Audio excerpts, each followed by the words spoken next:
L'Inter è in vendita, scrive il Financial Times, uno dei quotidiani più autorevoli, soprattutto quando si tratta di temi finanziari, e giustamente in queste ore in casa Inter non si può parlare d'altro, perché si espone in maniera importante, quindi come dicevo un quotidiano molto autorevole su questo tema, che poi all'interno del proprio articolo va a toccare anche tanti altri temi molto, molto interessanti, ma soprattutto successivamente a questo articolo la stampa italiana ha fatto molto eco, ovviamente, a questa notizia. Sono spuntati altri dettagli, altre ricostruzioni da parte, dei vari quotidiani. È spuntata anche una versione ufficiale dell'Inter in risposta a questo articolo e infine sono arrivate delle dichiarazioni da parte dell'amministratore delegato dell'Inter, Beppe Marotta, che stanno ulteriormente, diciamo, accendendo la discussione su questo tema. Per cui ben ritrovati innanzitutto amiche e amici passioni interisti all'interno di questo nuovo episodio di oggi in cui abbiamo deciso di fare il punto della situazione dopo queste ulteriori notizie e ci andremo poi ad aggiungere alcuni commenti miei personali, alcune riflessioni che abbiamo fatto in queste ore su questo che è diventato un tema decisamente molto delicato da trattare in casa Inter negli ultimi 2 anni. Però noi da sempre siamo qui per fare cronaca, per rimettere in ordine i vari tasselli che magari arrivano in maniera frammentaria da tante fonti, da tante parti. Cerchiamo quindi di rimetterli in ordine per la community di tifosi interisti che ci stanno seguendo con grande interesse, aggiungendo poi, dopo le novità importanti delle notizie e della cronaca che assolutamente va fatta, delle considerazioni personali sulle quali ovviamente poi ci andremo a confrontare nei commenti. Dicevo, una notizia importante che scatena un po' tutto in queste ore è l'uscita del Financial Times, che vado a condividere per chi ci segue in video, la riassumo anche per chi ci ascolta in podcast, potendovi mostrare però soltanto l'apertura per motivi di copyright anche qui. Sostanzialmente viene detto che il club italiano, l'Inter, dà il via alla ricerca di un nuovo acquirente. La proprietà Suning diventa l'ultimo gruppo cinese che vuole ridurre la propria esposizione nel calcio europeo. Questa è la sintesi del titolo e dell'apertura del Financial Times. Io, come vi dicevo, adesso andrò a leggervi, o comunque ho cercato di sintetizzare quelli che secondo me sono gli estratti principali e più interessanti in questo articolo. Cerchiamo poi di contestualizzare tutto quanto partendo dal fatto che il cuore della notizia del Financial Times riguarda una fonte verificata che ha svelato come 2 banche molto importanti da questa settimana stanno ufficialmente lavorando alla ricerca di un nuovo acquirente per l'Inter. Queste 2 banche poi vengono fatti i nomi, sono Rain Group e Goldman Sachs, entrambe già in rapporti con Suning e la famiglia Zhang. Rain Group, tra l'altro, se non ho letto male dalle varie ricerche che abbiamo fatto, aveva avuto rapporti con Suning già nel 2013 addirittura. Goldman Sachs immagino la conoscerete tutti, una delle più grandi banche d'affari del mondo. Rain Group forse in questo momento in Italia è un po' meno conosciuta, anche se da più di 10 anni ormai è già molto attiva nel mondo dello sport e quest'anno addirittura si è fatta notevolmente conoscere nel mercato europeo, soprattutto portando a conclusione la trattativa che ha condotto al cambio di proprietà del Chelsea per oltre 3 miliardi di euro, e quindi è un'altra banca sicuramente molto importante e specializzata anche nel mondo dello sport. In questo articolo non sono espressi molti dettagli su questa ricerca, non ci sono quindi tante notizie in profondità e questo ovviamente non ci permette quindi di capire a che punto siano questi lavori di ricerca. Di sicuro però, prima opinione che metto sul tavolo all'interno della cronaca, è che se il Financial Times si muove adesso c'è un motivo ben preciso e soprattutto fondato, almeno dal mio punto di vista. Dopodiché all'interno dell'articolo c'è un riepilogo anche della ritirata e della riduzione dell'esposizione degli investitori cinesi nel calcio europeo, che è tuttora in corso. Viene poi confermato, altra notizia da sottolineare secondo me che arriva da questo articolo, come l'attuale proprietà dell'Inter andrà ad immettere altri 100 milioni di euro nel club nelle prossime ore, confermando di fatto nei prossimi giorni, anzi più che nelle prossime ore, confermando di fatto quindi una notizia che già era trapelata, già era stata riportata in Italia, però che appunto arrivando da una fonte molto autorevole, è sempre bene, ribadire e sottolineare. In seguito poi si parla dei, problemi del sistema calcio italiano per gli investitori, delle difficoltà quindi che si presentano per gli investitori interessati al mercato italiano, ma viene sottolineato poi anche un tema molto interessante sullo stadio, sul quale però torneremo tra poco perché il discorso poi, va ampliato secondo me. Volevo rimanere però,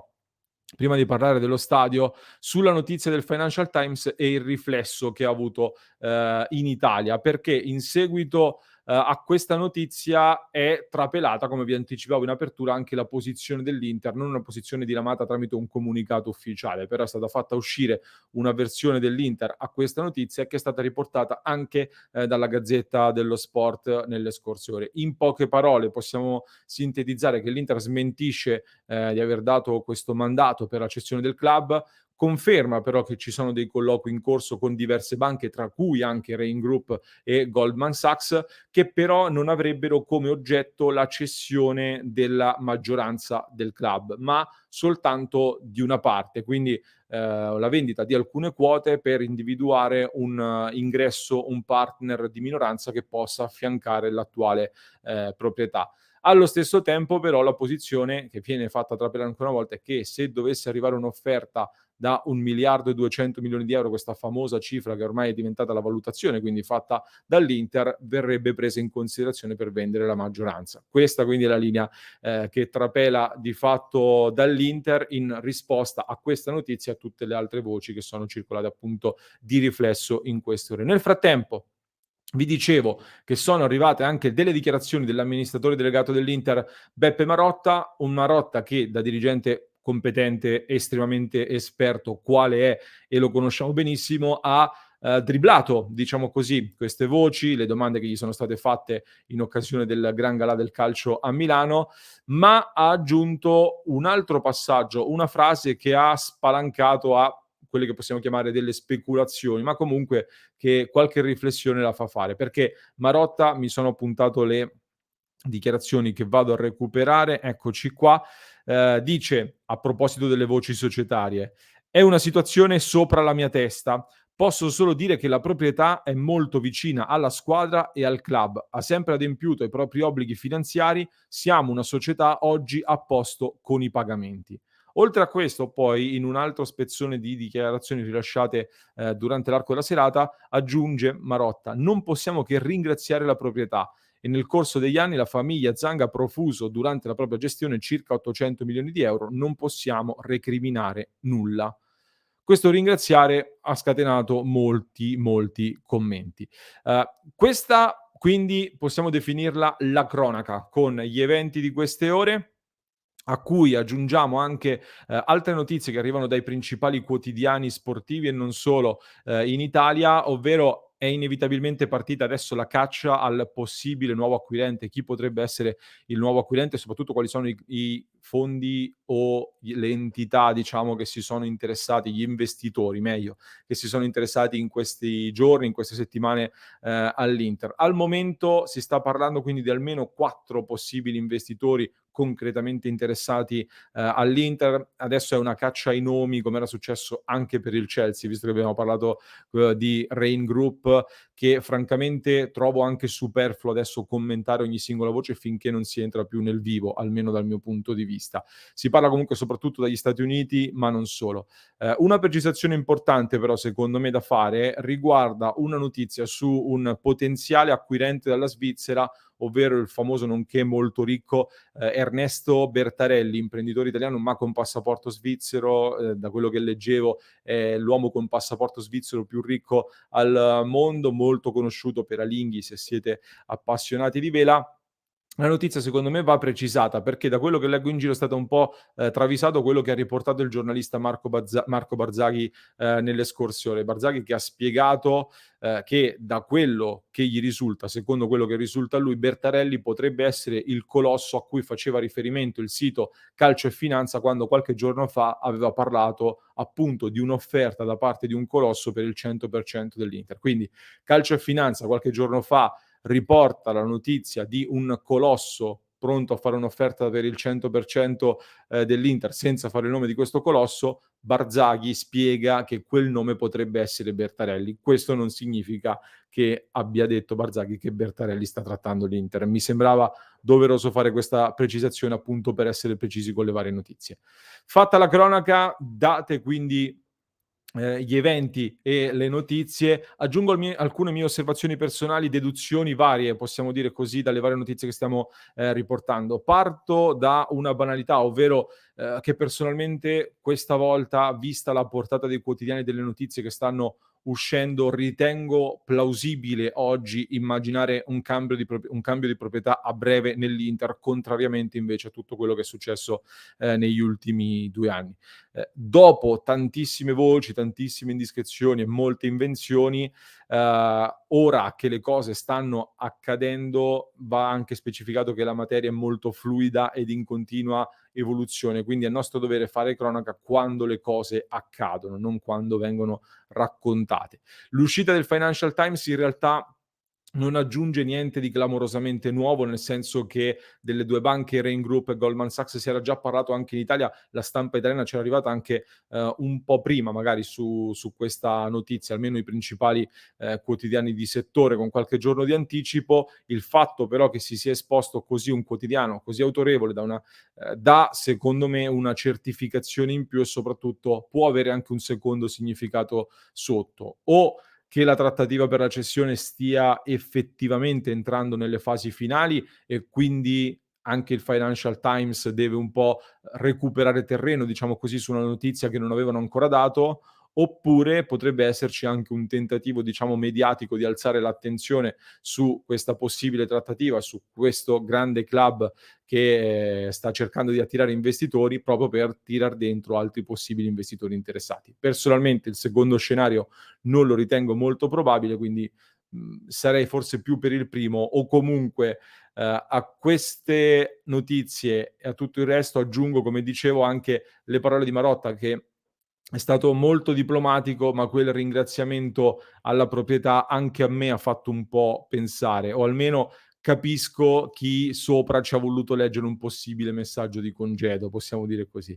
E a voler essere proprio cattivi, in conclusione, potremmo considerare anche il fattore tempismo. Probabilmente è una coincidenza, però l'articolo del Financial Times arriva di fatto 2 giorni dopo l'inizio del congresso in Cina, che sarà molto importante anche per gli equilibri geopolitici sicuramente, arriva a 10 giorni dal prossimo CDA dell'Inter e di fatto ad 1 mese dalla sosta per il mondiale che per un cambio di proprietà sarebbe probabilmente l'ideale per non scuotere appunto troppo la squadra in un momento di gioco di tante partite ravvicinate. Squadra che proprio in questi giorni sembra essersi sbloccata mentalmente, quindi a voler essere maligni, chissà magari che all'interno non si sappia qualcosa in più che può aver aiutato a ritrovarsi in questo momento. Queste finali ovviamente sono solo delle supposizioni, non diamogli troppo peso, ho fatto delle riflessioni a voce alta, diciamo così. Di sicuro però, stando alla stretta cronaca,